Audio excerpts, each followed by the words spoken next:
नमस्कार व्यूअर्स, एक बार फिर से स्वागत है आपका आईएएस पॉइंट के इस चैनल पे। और आज हम पढ़ रहे हैं मूल्य और अर्थशास्त्र, वैल्यूज़ एंड इकोनॉमीज। इससे पहले आपने हैप्पीनेस के बारे में पढ़ा, हैप्पीनेस रिपोर्ट कैसे दी जाती है। तो एक बार रिपीट कर लेते हैं। तो हैप्पीनेस रिपोर्ट जो है वो यूएनडीपी द्वारा निकाली जाती है और इसके 6 पहलू होते हैं। उन 6 बेस के आधार पर ये रिपोर्ट तैयार की जाती है। ठीक है, तो आज देखते हैं वैल्यूज़ एंड इकोनॉमिक्स। वैसे ये इतना इम्पोर्टेंट नहीं है, तो इसमें मैं मोटी मोटी बातें बता देता हूँ कि ये जो है इसमें नैतिक मूल्यों को शामिल करने की बात की गई है अर्थशास्त्र में। ठीक है, जैसे आपका क्या होता है, ईमानदारी होता है, सत्यनिष्ठा होता है। ठीक है, तो ये जो गुण होते हैं इंसान के, इनको भी शामिल करने की बात की गई है, क्योंकि ये वो चीज़ें होती हैं, आपकी ईमानदारी, आपकी सत्यनिष्ठा, आपका और भी जो पहलू होते हैं, विश्वास, ये वो पहलू होते हैं जो एक समाज को बांधे होते हैं। और इन पहलुओं को भी अर्थशास्त्र में शामिल करने की बात की गई है। ठीक है, तो इसमें थोड़ा देख लेते हैं। मनोविज्ञान विकासपरक जीव विज्ञान में एक शोध से दर्शाया गया है नैतिकता, परोपकार और मूल्य मानी जाने वाली अन्य बातें इंसानी दिमाग का जन्मजात हिस्सा हैं। फिर भी जिस परिवेश में एक व्यक्ति रहता है वह उनका पोषण कर सकती है या कुचल सकती है। ठीक है, आगे भी इसमें यही बात की गई है। थोड़ा हम यहाँ पे देख लेते हैं। देखिए, विश्वसनीय, ईमानदारी, सत्यनिष्ठा, विश्वसनीयता उस सीमेंट का काम करते हैं जो समाज को बांधता है। एक समय जब अर्थशास्त्री उन सामाजिक मानदंडों को, प्राथमिकताओं और परंपराओं को अपरिवर्तनीय मानकर व्यवहार करते थे। अगर ऐसा था तो उनके असर का विश्लेषण करने का कोई खास फायदा नहीं है, लेकिन हम जानते हैं कि लोगों में यह गुण बदले जा सकते हैं। ठीक है, तो आप एक बार देख लीजिएगा इसे। तो हम आज नेक्स्ट चैप्टर को देखते हैं अपना, ये भी उसी के बारे में है। तो आज हम पढ़ रहे हैं अपना नेक्स्ट चैप्टर, जिसका नाम है भारतीय अर्थव्यवस्था का उद्भव, अध्याय 3, evolution of the Indian economy. Indian economy के उद्भव के बारे में आज हम पढ़ेंगे। जब 1947 में भारत देश आज़ाद हो जाता है तो भारत के सामने, भारतीय अर्थव्यवस्था के सामने कौन कौन सी समस्याएं थी और भारत ने उन समस्याओं का सामना कैसे किया। ठीक है, तो ये आज हम पढ़ेंगे।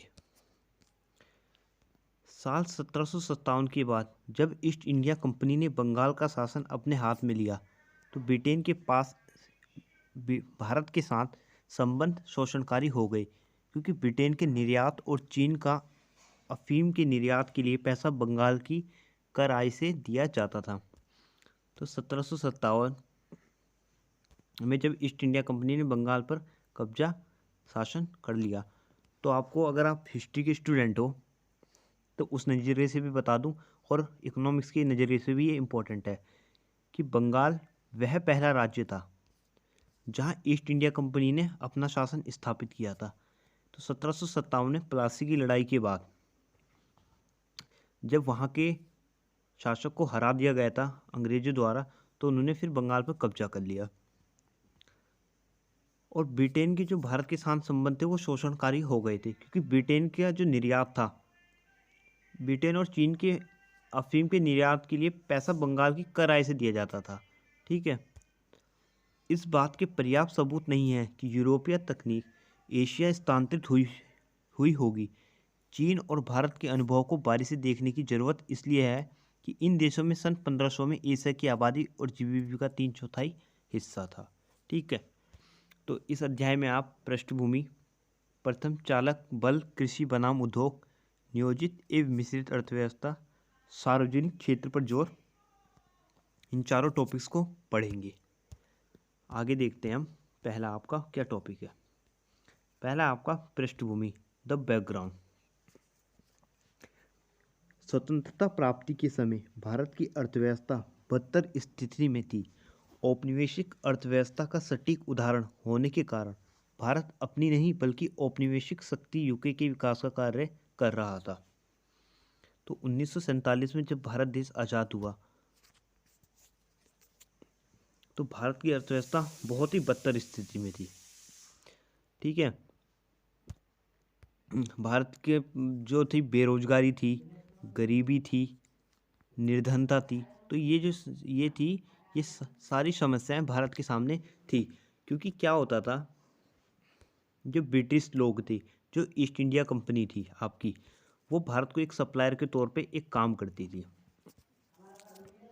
कि भारत का जो जितना भी भारत के अंदर जो उत्पादन किया जाता था, वो सारा उगा के वो ब्रिटेन भेज दिया जाता था। तो सिर्फ सप्लायर का काम करते था भारत के साथ जो ब्रिटिश लोग होते थे। ठीक है। कृषि और उद्योग दोनों ही संरचनात्मक विसंज्ञा थी, जिसने राज्य एकदम सीमांत भूमिका निभा रहा था। भारत की आज़ादी के 50 वर्ष पहले जहां विश्व के दूसरे देशों में आर्थिक विकास में सरकार द्वारा भूमिका निभाई जा रही थी, वहीं भारत की सरकार ऐसा कुछ करने के बजाय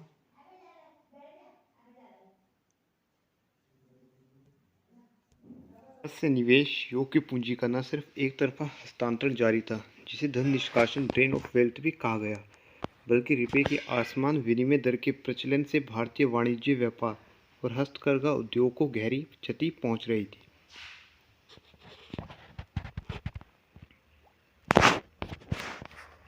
ब्रिटिश शासकों ने सामाजिक क्षेत्र की उपेक्षा की, जिसका नकारात्मक प्रभाव अर्थव्यवस्था में उत्पादन और उत्पादकता पर पड़ा। ब्रिटिश शासन में भारत निरक्षरों का महाद्वीप बना रहा था। स्वतंत्रता प्राप्ति के समय साक्षरता दर मात्र 17% थी, जबकि जन्म के समय जीवन प्रत्याशा 32.5 वर्ष थी। उपनिवेशवादियों ने भारत के औद्योगिकीकरण की भी उपेक्षा की। उपनिवेशी थे, भारत के औद्योगिकीकरण की भी उपेक्षा करते थे, यानी मजाक उड़ाते थे। भारत को औद्योगिक देश बनाने के लिए जरूरी आधारभूत ढांचे का विकास नहीं किया गया, बल्कि यहाँ के कच्चे माल के शोषण और उपभोग के लिए क्या किया। जो भारतीय पूंजीपति उभरे भी थे, वे प्रायः ब्रिटिश वाणिज्यिक पूंजी पर निर्भर थे और उद्योग के अनेक क्षेत्र ब्रिटिश प्रतिष्ठानों के अधीन अथवा उनके द्वारा संचालित थे, जैसे जहाजरानी, बैंकिंग, बीमा, कोयला, बागान तथा जूट इत्यादि।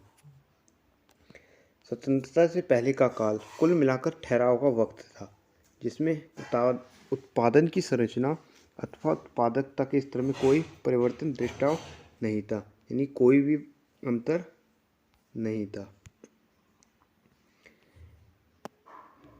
ब्रिटिश शासन में भारत का आर्थिक प्रदर्शन कुल मिलाकर निम्न स्तर पर था।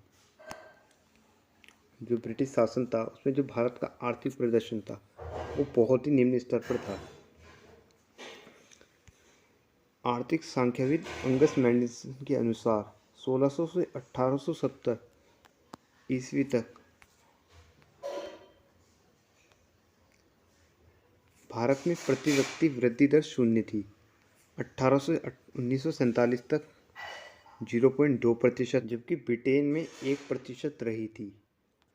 1899 में 18 रुपये तथा 1895 के लिए 39.5 रुपये की प्रति व्यक्ति आय का आंकड़ा भारतीय जनता घोर दरिद्रता की कहानी कहता है कि जो भारतीय जनता थी वो बहुत ही बुरे हाल में थी।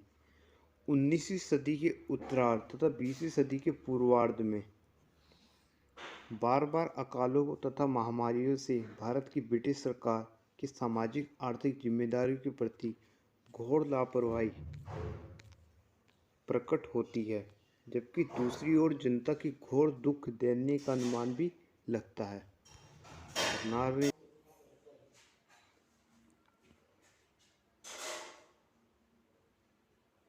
राजनेताओं और उद्योगपतियों को भारत के आज़ाद होने के बाद देश की आर्थिक स्थिति का अंदाज़ा भी था और चिंता भी थी। यही वजह है कि स्वतंत्रता के बाद भारत के आर्थिक विकास में कई लोगों ने अहम भूमिका निभाई थी। आज़ादी से पहले भारत के पहले ही कई प्रमुख रणनीतिक मुद्दों पर आपसी सहमति भी देखने को मिली। ये मुद्दे निम्नलिखित थे। विकास की सीधी जिम्मेदारी राज्य सरकारों की होगी। ये पहला मुद्दा था आपका। सार्वजनिक क्षेत्रों के लिए महत्वाकांक्षी और अहम भूमिका होगी।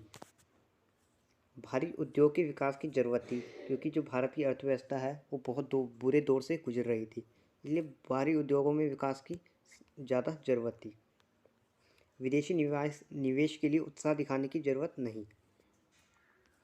आर्थिक योजना की ज़रूरत थी। नई नई नीतियों का निर्माण करना था कि कैसे अर्थव्यवस्था को ऊपर ले जाया जाए। इसलिए आर्थिक योजना की ज़रूरत थी। जब देश स्वतंत्र हुआ तब सरकार के सामने आर्थिक क्षेत्र के विकास के लिए एक सुव्यवस्थित संस्था की ज़रूरत थी। तब देश की अर्थव्यवस्था से कोई उम्मीद नहीं थी। ऐसे में ऐसी संस्था को बनाना भी मुश्किल चुनौतियों से भरा था। राजनीतिक नेतृत्व के सामने आर्थिक वृद्धि और विकास की भारी मांग को पूरा करने की चुनौती थी, क्योंकि देश की जनता वादों और राष्ट्रीयता के उभार पर सवार थी। यह कोई आसान काम नहीं था। तब देश के राजनीतिक नेतृत्व ने यह फैसला लिया कि वक्त देश के भविष्य को आकार देने का है। कई महत्वपूर्ण और अहम फैसले 1956 में लिए गए, जो आज तक भारतीय अर्थव्यवस्था के ढांचे में अपना योगदान दे रहे हैं। ये फैसले आर्थिक सुधारों से पहले तो बेहद अहम साबित हुए ही आर्थिक सुधारों के बाद भी उनका असर कायम रहा। भारतीय अर्थव्यवस्था की प्रकृति और उसकी संभावनाओं को समझाने के लिए आपका ये जानना बेहद ज़रूरी है किस तरह से भारत की अर्थव्यवस्था विकसित हुई। इससे जुड़े तथ्य, घटनाएं, वजह और अन्य घटकों को जानना भी उपयोगी है। भारतीय अर्थव्यवस्था के विकास के सफ़र की झलक। तो यहाँ पे आपने इतना पढ़ा कि जब 1947 भारत आज़ाद हुआ तो भारत की क्या स्थिति थी। भारत के सामने बहुत सारी समस्याएं थी, जिनमें से प्रमुख तो यही थी कि भारत कौन सी अर्थव्यवस्था को अपनाए, क्योंकि बहुत सारे जो अर्थशास्त्री थे उन सबके अलग अलग मत थे। और बाकी ये भी बहुत गहरा मुद्दा था कि अर्थव्यवस्था में कोई विकास की प्रवृत्ति को कैसे बढ़ाया जाए। तो पहला है आपका प्राथमिक चालक बल कृषि बनाम उद्योग, प्राइमरी मूविंग फोर्स। तो पहला जो आपका कदम था वो था कृषि बनाम उद्योग, कि कौन सी अर्थव्यवस्था को आप अपनाएंगे, एग्रीकल्चर वर्सेस इंडस्ट्री। तो हम आगे पढ़ेंगे। तो आज के लिए इतना ही काफ़ी है।